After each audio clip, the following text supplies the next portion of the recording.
lang. Galing ko lang sa isang tabi.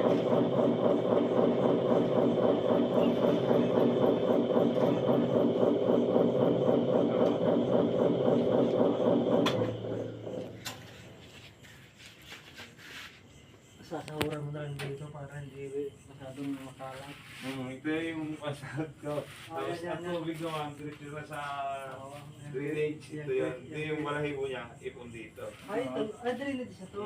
Drainage May niya. butas na. May butas. Diyan na. Control. Ay, usap mo na lang pala rito. Balik dito na lang. Tatanggalin ko na lang rin pagka may napupuno na siya ng balahibo. Ito lang, diretso sa ako. Ito naman.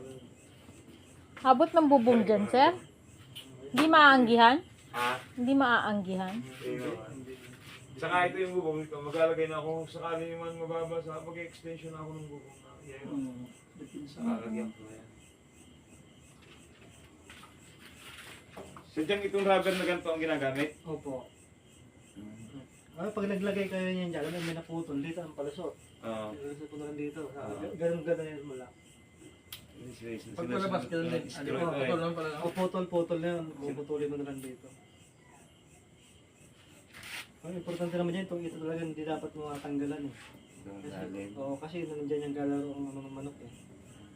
Kasi pag baka sumix dito, madamage sa manok pag mga hita dito. So dapat hindi na nawawalan dito. Inayawan pala na Eman yung large. Oo, Masyadong malaki. large na yun eh. Panalo na siya doon eh. Ayaw niya, konti lang daw kasi yung ano niya. Yung Ayaw niya na tatay may niya. pinto. Oo.